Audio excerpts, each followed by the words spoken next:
A modern construction site is defined by immediate, kinetic danger. Heavy materials move constantly through the air, and the workspace footprint shifts by the hour. This chart isolates construction fatalities against an aggregate of all other occupational sectors. Year over year, construction environments account for roughly 20% of all work-related deaths. A factory floor operates as a static, predictable environment. A construction site is a rapidly evolving hazard ecosystem. The controls that keep workers safe on Monday may be entirely obsolete by Wednesday. Mastering site safety requires a framework that can handle this continuous change.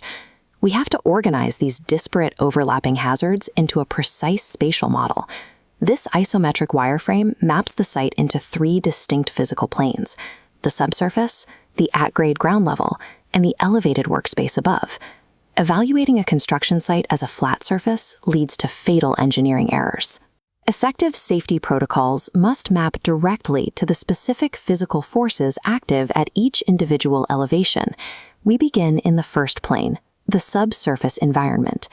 Excavation is exceptionally lethal because of a common misunderstanding of physics. Soil is not a solid, static mass. It is a heavy, shifting fluid that operates under immense pressure. This cross-section diagram reveals the hidden horizontal soil strata and the invisible shear planes acting under constant inward pressure. Identifying these variables through soil classification is the mandatory first step before breaking any ground. When an unsupported trench wall fails, it happens in fractions of a second. The shear planes break and thousands of pounds of soil rapidly rush inward to fill the cavity, crushing anything inside. The density and type of the soil directly dictate the engineering control required to secure it. Type A clay behaves very differently under pressure than Type C sand, altering both the angle and the force of the potential collapse. Because these conditions change foot by foot, OSHA regulations require strict oversight from a designated competent person. Failure to accurately classify soil remains one of the most frequently cited violations in trenching. Approaching soil as a static solid rather than an active, dynamic pressure system is the root cause of catastrophic below-grade fatalities. To counteract this inward pressure, engineers rely on 4 primary protective systems. This cross-section demonstrates sloping. By physically cutting the trench walls back to a calculated geometric angle, we eliminate the vertical shear plane entirely and keep the soil away from the active work area. Shoring takes a different approach.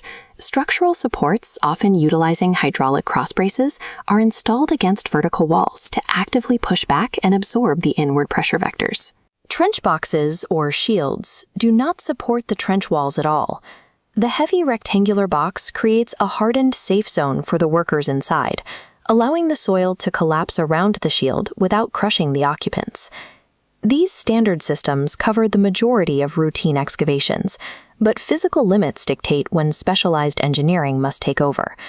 Once an excavation exceeds a depth of 20 feet or interacts with the load-bearing stress of an adjacent structure, standard protocols end.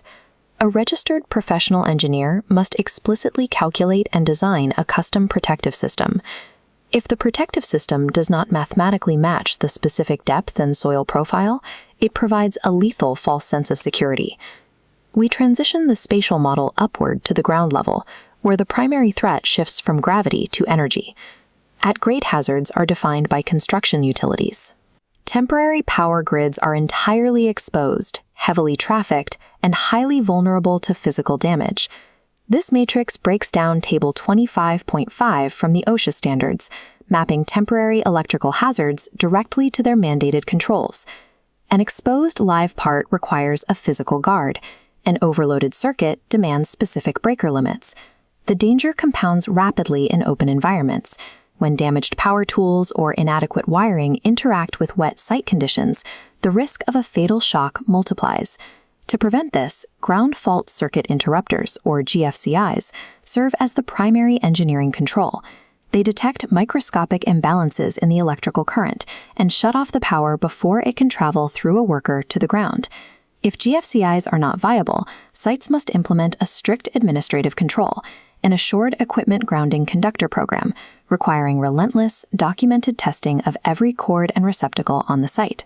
Electricity also manifests organically. Static electricity builds up through friction in high-pressure vacuuming or dry material handling.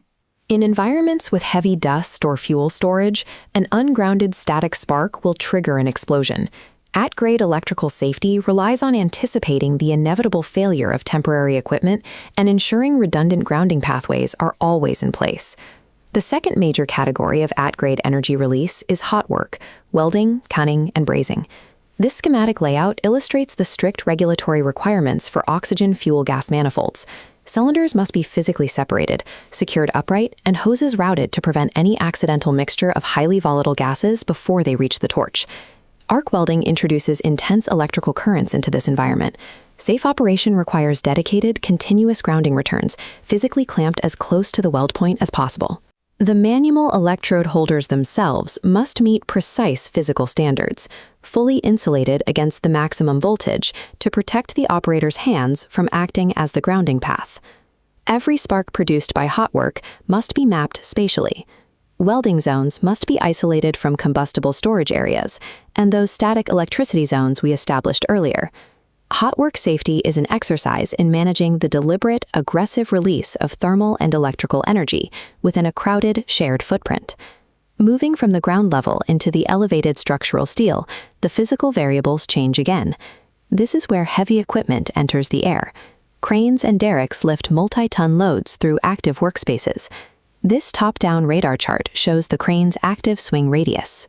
Managing a lift requires calculating two overlapping hazards: struck-by risks, where the counterweight creates pinch points against the structure, and the fatal possibility of the boom contacting overhead power lines. While we engineer controls for the machinery, we must simultaneously engineer controls for the human body navigating these heights. The hierarchy of fall protection separates into two distinct mechanical goals: arresting a fall that has already happened versus preventing the fall from occurring in the first place. This split screen contrasts preventative systems. On the left, a fall restraint lanyard physically anchors a worker, lacking the length required to let them reach the leading edge. On the right, a positioning device supports a worker's weight, keeping their hands free to work against a vertical surface without slipping. On a flat roof profile, a warning line system establishes a visual perimeter. It uses high-visibility flagging placed at a calculated distance from the edge, keeping workers securely inside a safe zone without physical tethers. Above-grade engineering must anticipate and counteract gravitational forces, simultaneously pulling on both the massive steel of the crane and the fragile mass of the worker. When a fall does occur and the arrest system works perfectly, a hidden, time-sensitive hazard begins immediately. We see the test dummy drop, the harness catching its weight, ensuring the worker survives the initial impact. But hanging suspended in mid-air triggers a condition called orthostatic intolerance, or suspension trauma. This biomechanical silhouette illustrates the body's reaction. When a human is suspended upright and cannot contract their leg muscles to pump blood back up against gravity, the circulatory system begins to stall. Gravity forces a massive volume of blood to pool in the lower extremities. The venous network expands, trapping the blood in the legs. With the blood isolated in the legs, the upper torso is depleted. The brain and the heart are rapidly starved of oxygen, inevitably resulting in a fatal cardiac event. This physiological reality means that supplying a harness is insufficient. Rapid, orchestrated rescue protocols are a mandatory engineered component of any fall arrest plan. Stopping the fall only solves the first half of the equation. The second half is extracting the worker before their own circulatory physics kills them. This isometric model displays the complete construction ecosystem. Subsurface trenches, at-grade electrical grids, and elevated fall restraints operate simultaneously within the same space. Maintaining safety across this vertical stack requires continuous, multidimensional risk assessment. The zones are separate, but they do not operate in isolation. Routine housekeeping is the structural connective tissue of a safe site. A glowing web tracks a single failure cascade. A damaged cord in a puddle trips a breaker, cutting crane power mid-lift, forcing a suspended load to swing and strike an elevated worker. A construction site is an intricate mechanism of pressure, energy, and gravity. To protect the people building it, you must understand how these forces interact, from the soil beneath their feet to the steel in the sky.